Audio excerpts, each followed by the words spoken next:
അപ്പൊ നമ്മളുടെ കൂടെ നമ്മുടെ ചങ്ക് സതീഷ് വെട്ടിക്കവല. ചേട്ടാ എന്താണ് വെട്ടിക്കവല എന്ന് പറയുന്നത് സ്ഥലം? അതൊരു വെറൈറ്റി പേരാ. ഈ എന്നെ ഇപ്പൊ അഭിലാഷ് എന്ന പേര് വിളിക്കുന്നത് വെട്ടിക്കവല. അപ്പൊ അതൊരു അനുഗ്രഹമാണ്. ആ വെട്ടിക്കവലയിലെ എല്ലാവരെയും സപ്പോർട്ട് കൊണ്ടാണ് നമ്മുടെ സതീഷ് മുന്നോട്ട് വരുന്നത്. അപ്പൊ എല്ലാവർക്കും അഡ്വാൻസ് ആശംസകൾ. എന്നാലും ഞങ്ങൾക്ക് മറക്കാൻ പറ്റുന്ന ഞങ്ങളുടെ മണിച്ചേട്ടൻ അല്ലേ? അപ്പൊ എന്തായാലും ഒരു വാക്ക് മണിച്ചേട്ടൻ എന്ന് പറയും, ഹേയ് നമ്മുടെ സതീഷ് വെട്ടിക്കവല എന്ത് രസാന്ന് അറിയോ? അദ്ദേഹത്തിന്റെ പാട്ട്, മിമിക്രി, അതുപോലെ പെൺകുട്ടികൾ നോക്കിക്കഴിഞ്ഞാൽ നല്ല പൂവൻപഴം പോലത്തെ ലുക്കല്ലേ എന്തായാലും. അപ്പൊ വേറെ സാധനം ചേട്ടാ, നമ്മുടെ മാമക്കോയൊക്കെ നമ്മളിപ്പോ കൂടെ ഇല്ല എങ്കിലും അദ്ദേഹം എന്ന് പറഞ്ഞു കഴിഞ്ഞാൽ നമ്മുടെ ഈയിടെ ഞാൻ സംഭവിച്ചത് ഒന്ന് അവതരിപ്പിക്കാം. ഹരിമുരളീരവും അദ്ദേഹത്തിന്റെ ഇതിൽ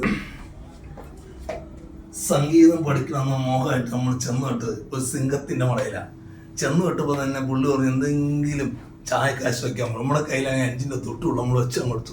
അത് കഴിഞ്ഞിട്ട് ഓൻ പറഞ്ഞു അതിപ്പോൾ ഒരു വട വാങ്ങാനുള്ള കാശില്ല മോനെന്ന് പറഞ്ഞു. പിന്നെ ഹിന്ദുസ്ഥാനി രാജ്യം നമ്മൾ ഒറ്റപ്പെടുത്താൻ പറ്റി.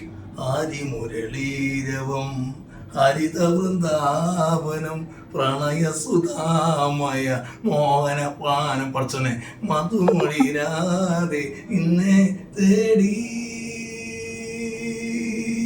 അല്ലോ നമ്മൾ ചത്തു മിമിക്രി പറയുമ്പോൾ പെട്ടെന്നേ ഒരു കുപ്പിയുടെ ഇനി ചരന്ത് വേണമെങ്കിൽ വിളിക്കാം സതീഷ് വെട്ടിക്കവലയല്ലേ? അല്ല, വെട്ടിക്കവല സതീഷ് നല്ല മനുഷ്യരാ. ഇദ്ദേഹത്തിന്റെ ഈ കോമഡി കണ്ടാണ് കോമഡി സ്റ്റാർസിലേക്ക് ഒന്ന് വന്നെന്ന് ആഗ്രഹിച്ചത്. അങ്ങനെ ദൈവാനുഗ്രഹം കൊണ്ട് നമ്മുടെ കോട്ടയം സോമരാജേട്ടന്റെ അനുഗ്രഹം കൊണ്ടും അദ്ദേഹത്തിന്റെ സപ്പോർട്ട് കൊണ്ടും കോമഡി സ്റ്റാർസിലേക്ക്.